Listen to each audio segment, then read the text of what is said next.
ಎಷ್ಟು ಜನ ದೇಶದ್ರೋಹಿಗಳಿಲ್ಲ?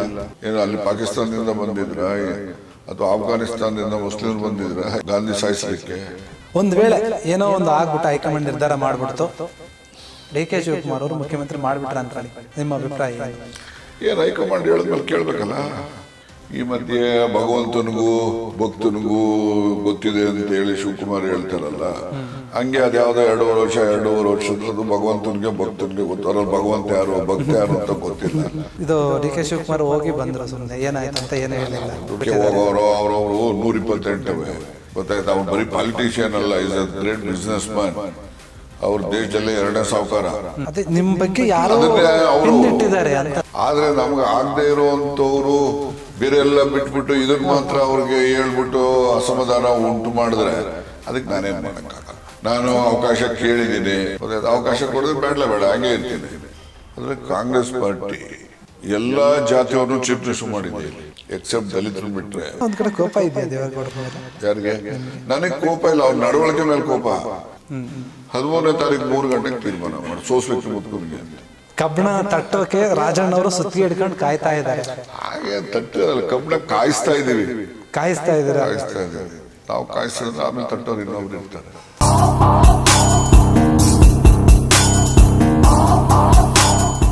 ನಮಸ್ಕಾರ, ಫ್ರೀಡಮ್ ಟಿವಿಯ ಇವತ್ತು ನಾವು ಬಿಗ್ ಪೊಲಿಟಿಕಲ್ ಸಂದರ್ಶನವನ್ನು ಮಾಡ್ತಾ ಇದ್ವಿ. ನಾನು ಭೀಮೇಶ್ ಗೋನಾಳ್. ಇವತ್ತಿನ ಈ ನಮ್ಮ ಸಂದರ್ಶನದಲ್ಲಿ ಮಾಜಿ ಸಹಕಾರಿ ಸಚಿವರು ಮತ್ತು ಸತತ 6 ಬಾರಿ ತುಮಕೂರಿನ DCC ಬ್ಯಾಂಕ್ ಅಧ್ಯಕ್ಷರಾಗಿರುವಂತಹ ರಾಜಣ್ಣ ಅವರು ನಮ್ಮ ಜೊತೆ ಇದ್ದಾರೆ. KNR ಅಂತ ಇಲ್ಲಿ ಎಲ್ಲರೂ ಕೂಡ ಪ್ರೀತಿಯಿಂದ ಕರೀತಾರೆ. ರಾಜಣ್ಣ ಅವರು ನಮ್ಮ ಜೊತೆ ಇದ್ದಾರೆ. ಸರ್, ಕಾರ್ಯಕ್ರಮಕ್ಕೆ ನಮಸ್ಕಾರ. ನಮಸ್ಕಾರ ಸರ್. ನಾನು ಮೊದಲನೇದಾಗಿ ಶುರು ಮಾಡೋದೆ, ಈಗ ನಿಮಗೆ ಗೊತ್ತಿದೆ ಈಗಿನ ರಾಜಕೀಯ ಬೆಳವಣಿಗೆ ಏನಾಗ್ತಾ ಇದೆ, ಯಾವ ರೀತಿಯಾಗಿ ನಡ್ಕೊಂಡು ಹೋಗ್ತಾ ಇದೆ ಅಂತ. ಯಾಕಂದರೆ ಹಿಂದೆ ಇರೋದಕ್ಕೂ ಈಗಿರೋದಕ್ಕೂ ತುಂಬ ವ್ಯತ್ಯಾಸ ಆಗಿದೆ. ಏನು ಹೇಳ್ತೀರಾ ಇದ್ರ ಬಗ್ಗೆ? ಈಗ ಫಸ್ಟ್ ಆಫ್ ಆಲ್ ಬರೀ ರಾಜಕೀಯದ ಬಗ್ಗೆ ಮಾತಾಡೋದೇ ಸರಿ ಇಲ್ಲ. ರಾಜಕಾರಣ ಅಂತಕ್ಕಂಥದ್ದು ಏನಿದೆ, ಇವತ್ತು ಜನರಲ್ಲಿ ನಂಬಿಕೆ ಕಳ್ಕೊಂಡಿರ್ತಕ್ಕಂಥದ್ದು ಅಂದರೆ ರಾಜಕಾರಣನೇ. ಯಾಕೆಂದರೆ ರಾಜಕಾರಣಿಗಳಲ್ಲಿ ಸತ್ಯದ ಅಲಭ್ಯತೆ ಮತ್ತು ಅವ್ರುಗಳು ನಡವಳಿಕೆ ಅವೆಲ್ಲ ನೋಡಿದ್ರೆ ಸಾರ್ವಜನಿಕರಲ್ಲಿ ಇವತ್ತು ಅಸಹ್ಯ ಹುಟ್ಟಿದೆ ಅಂತಕ್ಕಂಥದ್ದು 2ನೇ ಮಾತಿಲ್ಲ. ನನ್ನನ್ನು ಒಳಗೊಂಡಂತೆ ನಾನು ಹೇಳ್ಕೊಳ್ಳೋ, ನಾನು ರಾಜಕಾರಣಿಯಾಗಿ ಇನ್ನೊಬ್ಬರು ಯಾವುದೋ ರಾಜಕಾರಣಿ ತೆಗಳ್ತಾ ಇದ್ದೀನಿ ಅಂತಲ್ಲ, ನಾನೇನೇನು ಹೇಳ್ತೀನಿ ನನ್ನನ್ನು ಒಳಗೊಂಡಂತೆ ನನಗೂ ಅನ್ವಯ ಆಗುವ ರೀತಿಯಲ್ಲಿ ಹೇಳ್ಕೊಳ್ತೀನಿ. ಇವತ್ತು ನೀವು ಯಾವುದಾದ್ರೂ ಯಂಗ್ಸ್ಟರ್ಸ್ ಪ್ರೀ ಯೂನಿವರ್ಸಿಟಿ ಡಿಗ್ರಿ ಓದೋ ಹುಡುಗರನ್ನ ನೀವು ರಾಜಕಾರಣಿಗಳು ಅಂತ ಅಂದರೆ ಮುಖ ಮುರ್ಕೊಳ್ತಾ.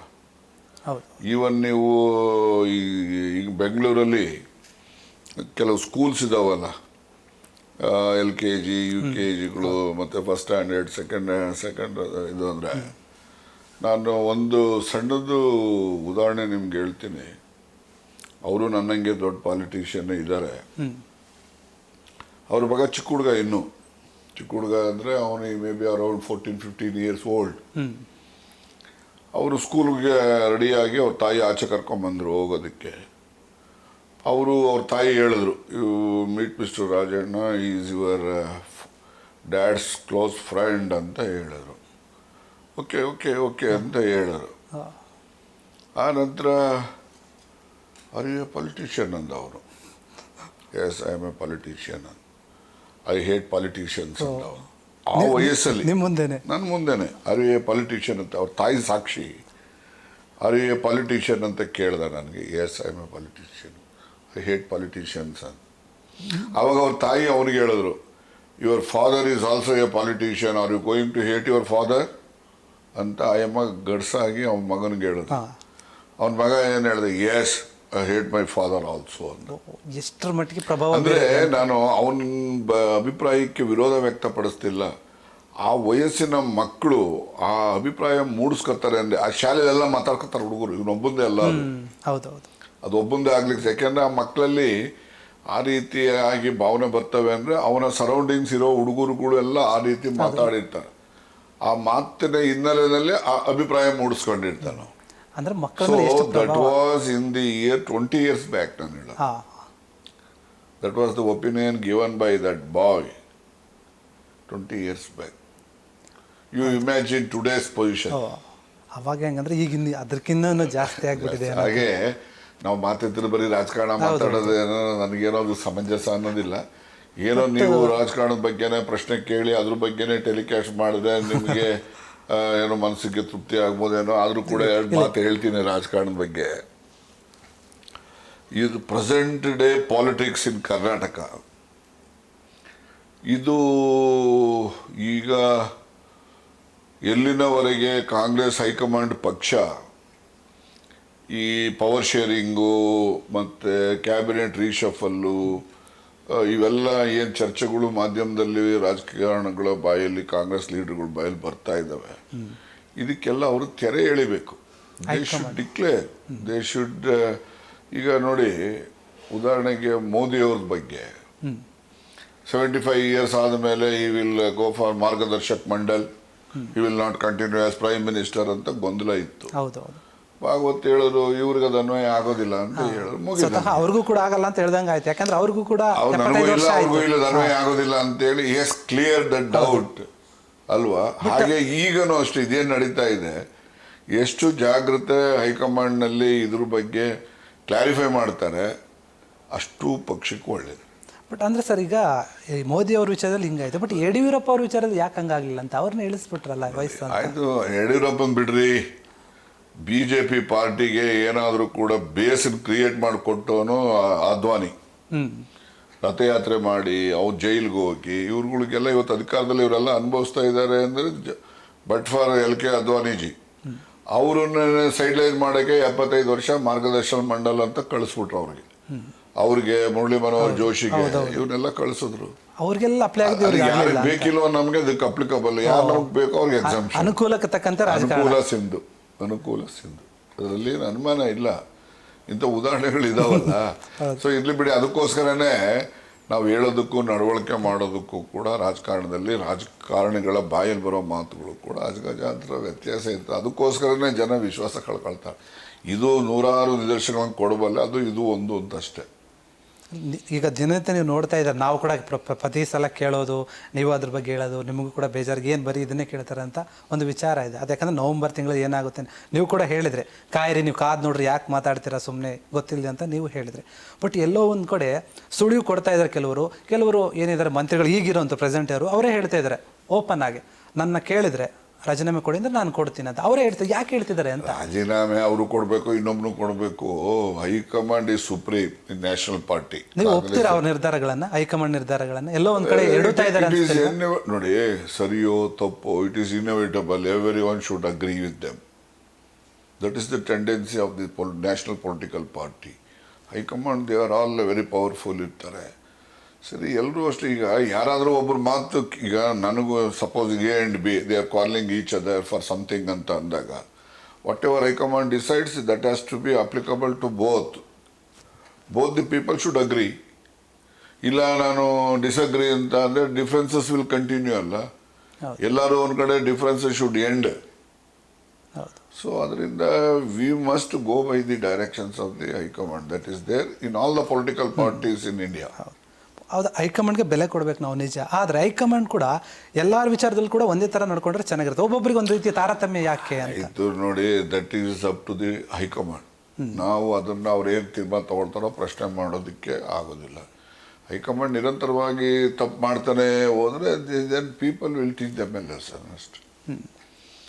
ಈಗ ನಾವುಗಳು ಯಾವತ್ತೂ ಕೂಡ ಹೈಕಮಾಂಡ್ ಹೇಳ್ದಂಗೆ ಕೇಳ್ತಕ್ಕಂಥ ಪದ್ಧತಿ ಕಾಂಗ್ರೆಸ್ ಪಾರ್ಟಿಲೂ ಇದೆ, BJP ಪಾರ್ಟಿಲೂ ಇದೆ. ಹೈಕಮಾಂಡ್ನವರು ಸಪೋಸ್ ಈಗ BJP 5 ವರ್ಷ 3 ಜನ 4 ಜನ ಮುಖ್ಯಮಂತ್ರಿಗಳು ಮಾಡಿಬಿಟ್ರು, ಗೊತ್ತಾಯ್ತಾ? ಅದು ಸರಿ ಇಲ್ಲ ಅಂತ ಜನ ಒಪ್ಪಲಿಲ್ಲ, ನೆಕ್ಸ್ಟ್ ಎಲೆಕ್ಷನ್ ಸೋಲ್ಸ್ ಕಳಿಸಿದ್ರು. ಸೊ ಹಾಗೆ ಏನಾದರೂ if high command errs, if the erred means then the people will teach them the lesson. That was the history. ನಮ್ಮ ದೇಶದಲ್ಲಿರ್ತಕ್ಕಂಥ ಹಿಂದಿನ ಇತಿಹಾಸ ಅದು.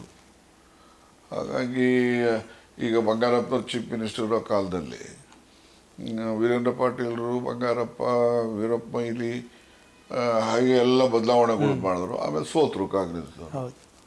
ಹಾಗೆ ಒಂದೊಂದು ಜನ ಒಪ್ಪದೇ ಇರ್ತಕ್ಕಂಥ ತೀರ್ಮಾನಗಳನ್ನು ಮಾಡಿದಾಗ ಜನ ಅದನ್ನು ಅಸಮಾಧಾನ ವ್ಯಕ್ತಪಡಿಸೋದು ಯಾವಾಗ ಅಂದರೆ ಚುನಾವಣೆಯಲ್ಲಿ.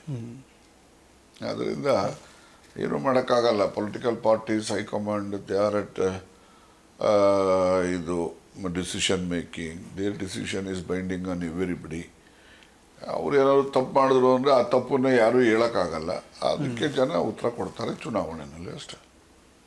ನಿಮ್ಮ ಮನದಾಳದ ಒಂದು ಮಾತನ್ನು ತಿಳ್ಕೊಳ್ಳೋ ಒಂದು ಬಯಕೆ ನನಗೆ. ಏನಿದೆ? ಮಂತ್ರಿ ಪದವಿ ಕೈ ತಪ್ಪಿದ್ದು ಎಲ್ಲೋ ಒಂದು ಕಡೆ ಬೇಜಾರಾಯ್ತಾ ಸ್ವಲ್ಪ ಅಂತ? ನೋಡಿ, ನಾನು ಯಾವತ್ತೂ ಕೂಡ ಅಧಿಕಾರ ಹುಡ್ಕೊಂಡು ಓದೋನು ಅಲ್ಲ. ನನಗೇನು ಮಂತ್ರಿ ಕೆಲಸನೇ ಬೇಕಿಲ್ಲ, ನನಗೆ ಜನ ಬೇಕಷ್ಟೇ.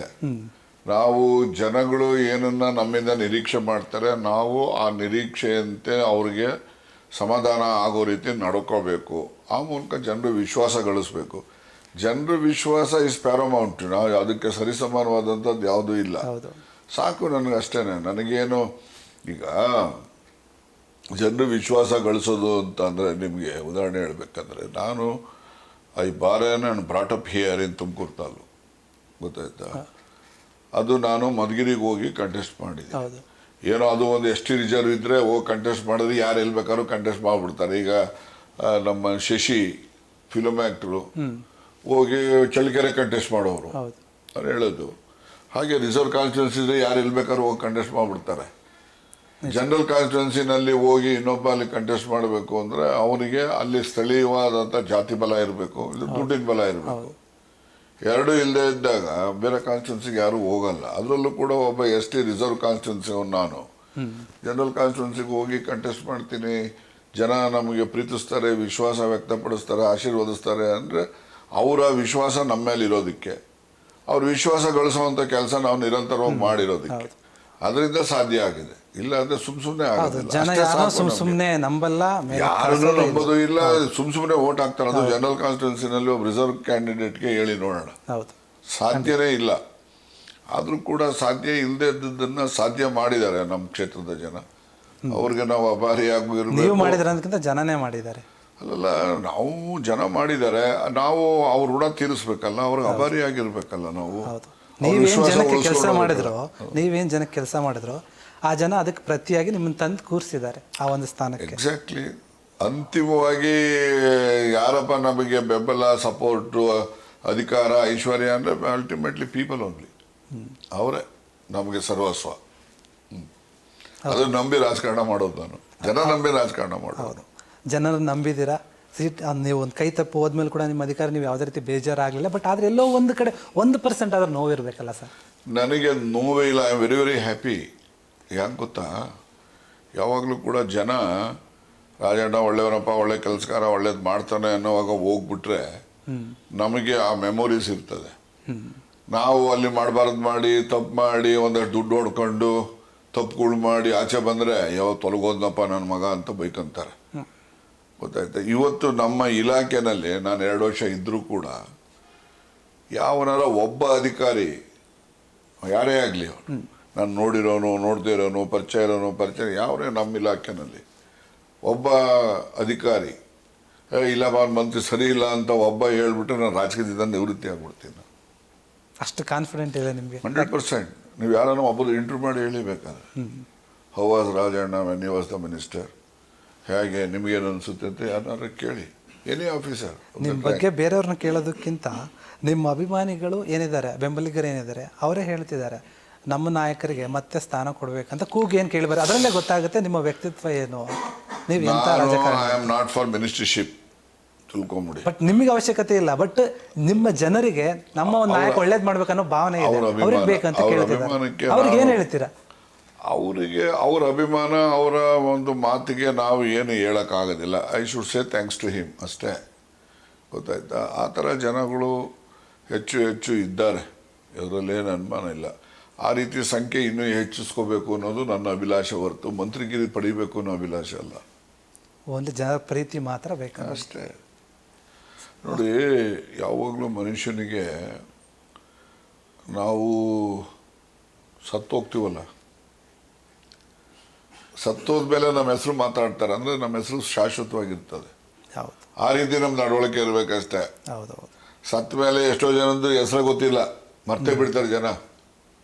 ಅದು ಕೂಡ ಸತ್ತ ಮೇಲೂ ಕೂಡ ನಿರಂತರವಾಗಿ ಜನರ ಬಾಯಲ್ಲಿ ಮತ್ತು ಚರ್ಚೆನಲ್ಲಿ ಇರುವಂಥ ಆಗಬೇಕು ಅಂದರೆ ನಾವು ಬದುಕಿದ್ದಾಗ ಏನು ಮಾಡಿರ್ತೀವಿ ಅದು ಶಾಶ್ವತವಾಗಿರೋದು. ಇಲ್ಲ ಅಂತ ಹೇಳಿದ್ರೆ ಯಾರು ಜನಗಳು ಏನೋ ಹುಚ್ಚರಲ್ಲ. ಸುಮ್ಮನೆ ಕಳ್ಳರ ಕಾಕರನ್ನ ಪಿಕ್ ಪ್ಯಾಕೆಟ್ ಅವ್ರನ್ನ ಹೌದು. ಹಾಗೆ ಜನ ಈ ಕಾಲದಲ್ಲಿ ಮುಗ್ಧರು ಜನರಿದ್ದಾರಲ್ಲ, ಅವರು ಯಾವತ್ತೂ ಕೂಡ ಸುಳ್ಳು ಹೇಳೋದಿಲ್ಲ, ಮೋಸ ಮಾಡೋದಿಲ್ಲ. ಅವರು ಮುಗ್ಧರು ಜನ ಯಾವತ್ತೂ ಅವ್ರು ಸತ್ಯನೇ ಹೇಳ್ತಾರೆ. ಅಂಥ ಜನರದ ಅಭಿಮಾನ ನಾವು ಗಳಿಸ್ಬೇಕು. ಇಲ್ಲ ಹೌದು, ನೀವು ಹೇಳ್ತಿರೋ ಮಾತು ತುಂಬ ಕರೆಕ್ಟ್ ಇದೆ.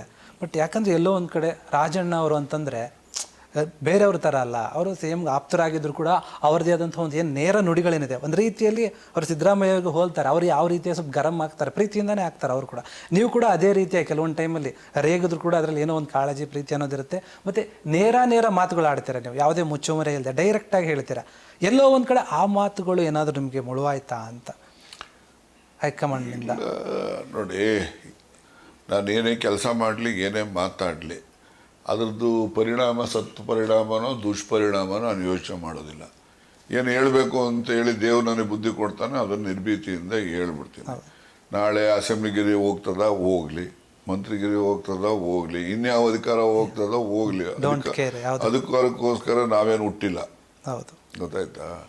ಅಧಿಕಾರಕ್ಕೆ ನಿಮ್ಗೆ ಇನ್ನೂ ಹೇಳಬೇಕು ಅಂದರೆ, ನಾನು BSc ಮ್ಯಾಥ್ಸ್ ಫಿಸಿಕ್ಸ್ ಮೇಜರ್ ನಂದು.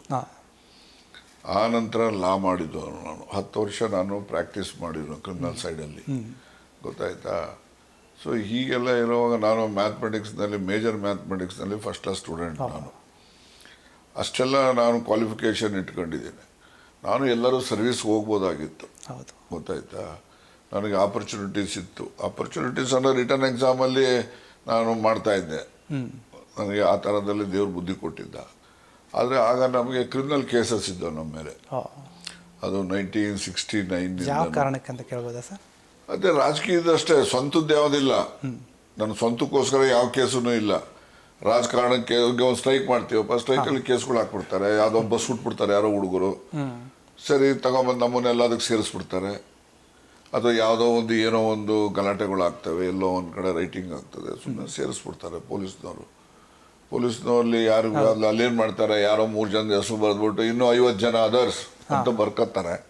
ಅವ್ರು ಪೊಲೀಸ್ನವ್ರಿಗೆ ಯಾರು ಬೇಕೋ ಅವ್ರನ್ನ 50 ಜನ ಸೇರಿಸ್ಕೊತಾರೆ. ಅದು ಪೊಲೀಸ್ ಇಲಾಖೆಯಲ್ಲಿ ನಡೆಯುವಂಥದ್ದು. ಹೀಗಾಗಿ ನಮ್ಮದು ಪರ್ಮನೆಂಟ್ ಇತ್ತು.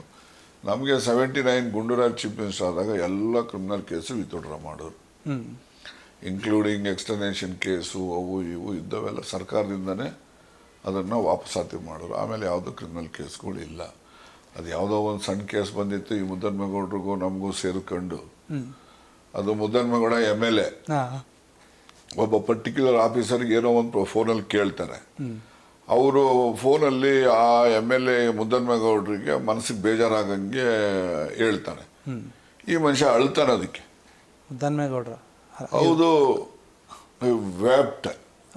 ನಾನು ಫೋನ್ ಮಾಡಿದ್ರೆ ಅಲ್ಲಿ ಪಕ್ಕದಲ್ಲೇ ಯಾವತ್ತು ಮುದ್ದನ್ಮೇಗೌಡ ಇಲ್ಲಿ ಬರ್ತಾಯಿದ್ರು.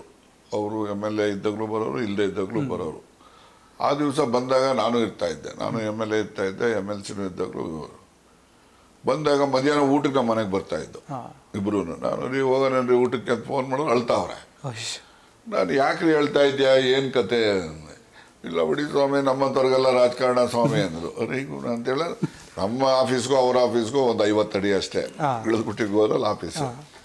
ಹೋದೆ, ಕೂತಿದ್ರು. ನಾನು ಅವ್ರ ಜೊತೆಲಿದ್ದವ್ರು ಕೇಳಿದೆ, ಯಾಕೆ ಹೇಳ್ತಾ ಇರೋದು, ಏನು ಕತೆ ಅಂತ.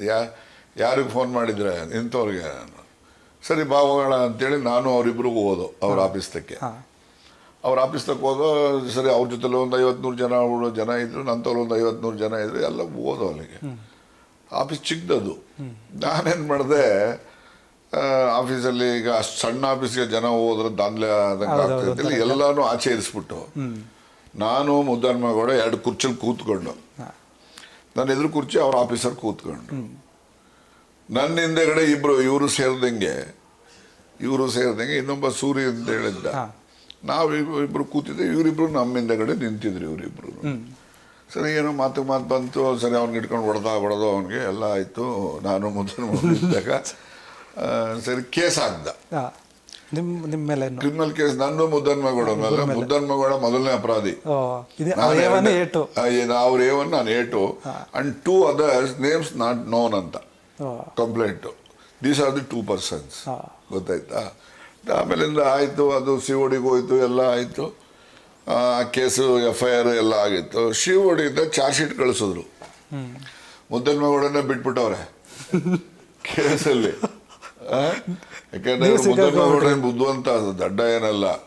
ಅವ್ರ ಜಡ್ಜ್ ಇದ್ದಾಗ ಯಾರೋ ಒಬ್ಬ ಸಬ್ ಇನ್ಸ್ಪೆಕ್ಟರ್ ಇದ್ದಂತೆ. ಆ ಸಬ್ ಇನ್ಸ್ಪೆಕ್ಟರ್ ಹೆಂಡತಿ ಅಲ್ಲಿ ಈ ಕೇಸ್ಗೆ ಇನ್ವೆಸ್ಟಿಗೇಟಿಂಗ್ ಆಫೀಸರು ಅವ್ರಿಗೇನೋ ಕರೆದು ಹೇಳಿ ಮಾಡಿ ಪಟ್ಟಿ ಅವ್ನ ಸ್ಟೇಟ್ಮೆಂಟ್ ಬರ್ಕೊಳ್ಳೋವಾಗ ಅವ್ರದ್ದು ಹೆಸರು ಬಿಟ್ಬಿಟ್ಟು ನಮ್ಮ ಹೆಸರು ಬರ್ಕೊಂಡಿರ್ತಾರೆ.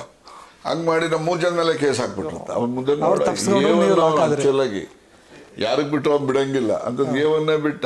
ನಾನು A2 ಇವ್ನು A3 ಮಾಡಿದ್ರು, ಇನ್ನೊಬ್ಬ ಸುರೇಶ ಅನ್ನೋನಿಗೆ A4 ಮಾಡಿದ್ರು. ಅಂದ್ರೆ ಅವರು A3 ಆದ ಚಾರ್ಜ್ ಶೀಟಲ್ಲಿ. ಇವ್ರು A1 ಸ್ಕಿಪ್ ಮಾಡ್ಕೊಂಡ್ಬಿಟ್ರು. ಸೊ ಇಂಥವೆಲ್ಲ ಅನುಭವಿಸಿರ್ತೀವಿ ಜೊತೆಲಿ ಇರೋರ ಜೊತೆ ಅವ್ರಿಗೋಸ್ಕರ ಹೋಗಿ ನಾನು ಹೇಳೋದು ಅವರೆಲ್ಲ ಮಾಡ್ಕೊಂಡು ನೋಡಿ ಈ ಥರ ನೀವು ತಗೊಳಾಕೊಂಡು ಹಿಂಗೆ ಈ ಥರದ ಕ್ರಿಮಿನಲ್ ಕೇಸ್ಗಳು ಇರ್ತವೆ. ಏನು ಮಾಡೋಕ್ಕಾಗಲ್ಲ. A1 ನಾನು A2 other 2 persons names not known ಅಂತ. ಅದರಲ್ಲಿ ಇವರೊಬ್ಬ ಇದ್ದರು, ಇವ್ರ ಜೊತೆ ಸೂರ್ಯ ಒಬ್ಬ ಇದ್ದ. ಅವ್ರ ಹಿಂದೆಗಡೆ ನಿಂತಿದ್ರು. ಸರಿ, ಪೊಲೀಸ್ ಇನ್ವೆಸ್ಟಿಗೇಷನ್ ಅಲ್ಲಿ ಆ CC ಕ್ಯಾಮ್ರಾಗಳಲ್ಲಿ ಬಂದೇ ಬರ್ತದೆ. ನಾವು ಅವರಿಬ್ಬರಪ್ಪ ನಾವಿಬ್ಬರು ಅಂತ ಹೇಳಿದ್ದೀವಿ. ಸರಿ, ಅಲ್ಲಿ CODಗೆ ಹೋಗ್ತಿದ್ದಂಗೆ A1 ಬಿಟ್ಟರು ನನಗೆ ಮತ್ತು ಇವರಿಗೆ ಅವ್ರಿಗೆ 3 ಜನ ಮೇಲೆ ಚಾರ್ಜ್ ಶೀಟ್ ಕೊಟ್ಬಿಟ್ರಂತ. So subsequently that case also withdrawn by the government, that is there. ಬೇರೆ ವಿಚಾರ. ಆದರೆ ನಾವು ಕೇಸ್ಗಳು ಅಂತ ಯಾವ ಕೇಸ್ಗಳು ಕೇಳ್ಬೋದಾದ್ರಲ್ಲ ನೋಡಿ, ಈ ಥರ ಕೇಸ್ಗಳೇ ಎಲ್ಲ. ಹೌದು, ಯಾಕಂದ್ರೆ ಜನಕ್ಕೆ ಸ್ವಲ್ಪ ಗೊತ್ತಾಗ್ಲಿ ಅಂತ ಸುಮ್ಮನೆ ಕ್ಲಾರಿಟಿ ಒಂದು ಸಿಕ್ತು. ಪರ್ಟಿಕ್ಯುಲರ್ ಕೇಸೇ ಹೇಳಿದ್ನಲ್ಲ ನಿಮ್ಗೆ. ಹೌದೌದು, ಪರ್ಟಿಕ್ಯುಲರ್ ಗೊತ್ತಾಗ್ಬಿಟ್ಟು ಜನಕ್ಕೆ ಏನು ಎತ್ತ ಅಂತ ಗೊತ್ತಾಗ್ಬಿಟ್ಟು. ನಾನು ಸ್ವಂತಕ್ಕೋಸ್ಕರ ಅಥವಾ ಯಾವುದೇ ಆಸ್ತಿಗಾಗಲಿ ಅಥವಾ ನನ್ನ ಸ್ವಂತಕ್ಕಾಗಲಿ ಯಾವುದು ಕೇಸ್ ಇಲ್ಲ. ಹೌದು, ಎಲ್ಲ ಕೇಸು 50 ಜನ 100 ಜನದ ಮೇಲೆ ಕೇಸು. 50 ಜನ 100 ಜನ ಅಂದರೆ ರೈಟಿಂಗ್ ಕೇಸಸ್ ಅವೆಲ್ಲ. ಅದರಲ್ಲಿ ನಾನು A1 A2 A3 ಒಟ್ಟಿನಲ್ಲಿ ವಿತಿನ್ 5-6 ಅಲ್ಲಿ ನನ್ನ ಹೆಸರು ಬರ್ದಿರೋರು. ಇನ್ನು ಬೇರೆಯವ್ರನ್ನೆಲ್ಲ ಹಾಕೋರು. ಕೋರ್ಟಲ್ಲಿ ಕೂಗಿದ್ರೆ ಕೋರ್ಟ್ ಒಳಗಡೆ ಈ ಅಕ್ಯೂಸ್ಡ್ ಎಲ್ಲ ಹೋಗಿ ನಿಂತ್ಕೊಳ್ಳೋ ಜಾಗ ಇರ್ತಿಲ್ಲ. ಎಲ್ಲ ಹೊರಗಡೆ ಕಾಂಪೌಂಡಲ್ಲಿ ನಿಂತ್ಕೊಂಡಿರೋರು. ನಮ್ಮ ಲಾಯರ್ ಎಲ್ಲ ಬಂದವ್ರು ಸ್ವಾಮಿ ಅನ್ನೋರು. ಆಯಿತು ಬಿಡ್ರಿ, ಆಲ್ ಆರ್ ಪ್ರೆಸೆಂಟ್ ಅಂತ ಬರ್ಕೊಳ್ಳೋರು. ಹಿಂಗೆಲ್ಲ ಇತ್ತು. ಬಟ್ ಅವೆಲ್ಲ ಕೇಸಸ್ಸು ವಿತ್ಡ್ರಾ ಮಾಡಿದ್ರು ಗುಂಡ್ರಾಯರು. ಒಂದೊಂದು ಕೇಸಲ್ಲಿ 100 ಜನ ಇರೋರು. ಬಸ್ ಹತ್ಕೊಂಡು ಸುಮ್ಮನೆ ಹೋಗೋರು. ಬಸ್ ಚಾರ್ಜ್ ಯಾರು ಕೇಳ್ತಿರಲಿಲ್ಲ ಅವ್ರಿಗೆ. ಇಲ್ಲಿಂದ ಬಸ್ ಹತ್ಕೊಂಡು ಸೀದಾ ಹೊರಟೋಗೋರೆಲ್ಲ. ಬಸ್ ಚಾರ್ಜ್ ಯಾರು ಕೇಳ್ತಿರ್ಲಿಲ್ಲ. ತಿರ್ಗಾ ಕೋರ್ಟ್ ಮುಗಿಸ್ಕೊಂಡು ಬಸ್ ಹತ್ಕೊಂಡು ಅಲ್ಲಿಂದನೇ ಬರೋರು. ಅವರು ಯಾರು ಬಸ್ ಚಾರ್ಜ್ ಕೇಳ್ತಿರ್ಲಿಲ್ಲ. ನಮಗೇನು ನಾವೇನು ಯಾವಾಗಲೂ ಬಸ್ಸಲ್ಲಿ ಹೋಗ್ತಿಲ್ಲ, ಯಾವುದೋ ಒಂದು ಗಾಡಿ ಪಾಡಿ ಮಾಡಿಕೊಂಡಿರುವೆ, ತಿರುಗಾಡಿವೆ, ದಟ್ ಇಸ್ ದೇರ್. ಬಟ್ ಕೆಲವು ಸರಿ ನಾವು ಸಾರ್ವಜನಿಕವಾಗಿ ಪೊಲಿಟಿಕಲ್ ಆಗಿ ನಾವು ಕೆಲಸ ಮಾಡುವಂಥ ಕಾಲದಲ್ಲಿ ಈ ಕೇಸು ಹಾಕ್ತಾರೆ. ಅದನ್ನೆಲ್ಲ ನಾವು ತಪ್ಪು ಸರಿ ಅಂತ ಹೇಳೋದಿಲ್ಲ. ಪೊಲೀಸರು ಅವ್ರ ಕಾನೂನು ಕೆಲಸ ಅವ್ರು ಮಾಡ್ತಾರೆ, ನಮ್ಮ ಕೆಲಸ ನಾವು, ರಾಜಕೀಯದ ಕೆಲಸ ನಮ್ಮದು, ಕಾನೂನು ಕೆಲಸ ಅವ್ರದ್ದು. ಅದಕ್ಕೆ ನಾವು ಯಾರನ್ನ ತಪ್ಪು ತಿಳ್ಕೊಳ್ಳೋಂಗೂ ಏನಿಲ್ಲ. ಸರ್, ಬಿಹಾರ ಚುನಾವಣೆ ಆದಮೇಲೆ ಏನಾಗುತ್ತೆ ಅನ್ಸುತ್ತೆ ನಿಮಗೆ? ಬಿಹಾರ ಚುನಾವಣೆ ಆದಮೇಲೆ ಬದಲಾವಣೆಗಳು ಅಂದರೆ ಈಗ ಕ್ಯಾಬಿನೆಟ್ ರೀಶಫಲ್ ಅಂತೂ ಆಗಲೇಬೇಕು. ಪಕ್ಕನಾ? ಅದು ಪಕ್ಕ ಆಗ್ತದೆ. ಅಂದರೆ ಮೊದಲೇ ಫಿಕ್ಸ್ ಆಗಿತ್ತಾ ಇಷ್ಟು ಆಗಬೇಕು, ಇಷ್ಟು ವರ್ಷಕ್ಕೆ 2.5 ವರ್ಷ 5-6 ತಿಂಗಳು ಮುಂಚೆನೇ ರೀಶಫಲ್ ಮಾಡಿ ಅಂತ ಸಿದ್ದರಾಮಯ್ಯನವ್ರಿಗೆ ಹೈಕಮಾಂಡ್ ಅವ್ರು ಹೇಳ್ತಾ ಇದ್ರು. ಸಿದ್ದರಾಮಯ್ಯನವ್ರು ಹೇಳ್ತಾರೆ 2 ವರ್ಷ ಮುಗಿಲಿ, ಮುಗಿದ್ಮೇಲೆ ರೀಶಫಲ್ ಮಾಡ್ತೀನಿ ಅಂತ ಅವ್ರು ಹೇಳ್ತಾ ಇದ್ರು. ಈ ಮಧ್ಯೆ ಭಗವಂತನಿಗೂ ಭಕ್ತನಿಗೂ ಗೊತ್ತಿದೆ ಅಂತ ಹೇಳಿ ಶಿವಕುಮಾರ್ ಹೇಳ್ತಾರಲ್ಲ, ಹಂಗೆ ಅದ್ಯಾವುದೋ 2.5 ವರ್ಷದ್ದು ಅದು ಭಗವಂತನಿಗೆ ಭಕ್ತನಿಗೆ ಗೊತ್ತು. ಅದ್ರಲ್ಲಿ ಭಗವಂತ ಯಾರು ಭಕ್ತ ಯಾರು ಅಂತ ಗೊತ್ತಿಲ್ಲ. ಅದು ನೋಡೋಣ ಅದೇನಾಗ್ತದೆ ಅಂತ. ಅಂದರೆ ಆಗೋದಂತೂ ಪಕ್ಕ ಅಂತ ನೀವು ಹೇಳ್ತೀರಿ. ಬಟ್ ಈಗ ಒಂದು ವೇಳೆ ಆದರೆ ನಿಮಗೇನಾದ್ರು ಮತ್ತೆ ನಾನು ಅದ್ರ ಬಗ್ಗೆ ಯೋಚನೆ ಮಾಡಲ್ಲ. ನೀವು ಯೋಚನೆ ಮಾಡದೇ ಇದ್ರು ಕೂಡ CM ಸಿದ್ದರಾಮಯ್ಯ ಅವರು ನಿಮಗೆ ತುಂಬ ಆಪ್ತ. ಅವರು ನಿಮ್ಮ ಮೇಲೆ ಇರೋ ಪ್ರೀತಿಯಿಂದ ಕೊಡ್ಬೋದಾ ಅಂತ? ಕೊಡ್ಬೋದು, ಸಂತೋಷ. ಕೊಡಲಿಲ್ಲ ಅನ್ನೋದು ಸಂತೋಷ. ನನ್ನ ಆಸೆ ರಾಜ್ಯದಲ್ಲಿ ಕಾಂಗ್ರೆಸ್ ಸರ್ಕಾರ ಇರಬೇಕು, ಜನಪರವ ಕೆಲಸ ಮಾಡೋ ಅಂತ ಒಂದು ಮುಖ್ಯಮಂತ್ರಿ ಇರಬೇಕು ಅನ್ನೋದು ನನ್ನ ಆಸೆ ಅಷ್ಟೆ. ಈಗಿದಾರಲ್ಲ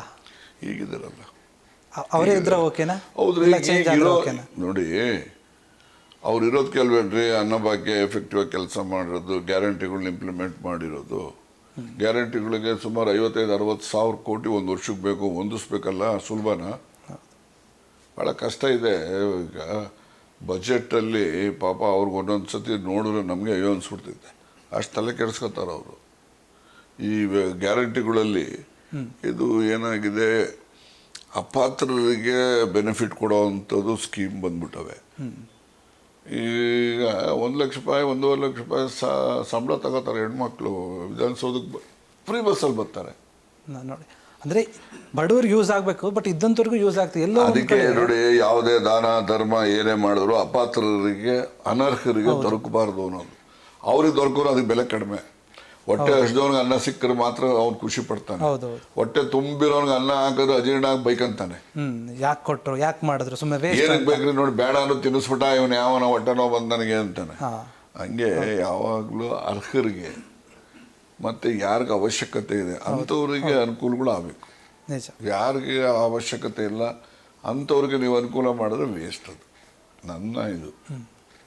ನಿಮ್ಮ ಅಭಿಪ್ರಾಯ ಇದು. ಇನ್ನೂ ಒಂದು ಕ್ವಶನ್ ಸರ್, ಈಗ ಒಂದು ವೇಳೆ ಏನೋ ಒಂದು ಆಗ್ಬಿಟ್ಟು ಹೈಕಮಾಂಡ್ ನಿರ್ಧಾರ ಮಾಡಿಬಿಡ್ತು, ಡಿ ಕೆ ಶಿವಕುಮಾರ್ ಅವರು ಮುಖ್ಯಮಂತ್ರಿ ಮಾಡಿಬಿಟ್ರೆ ಅಂದ್ಕೊಳ್ಳಿ, ನಿಮ್ಮ ಅಭಿಪ್ರಾಯ ಏನು?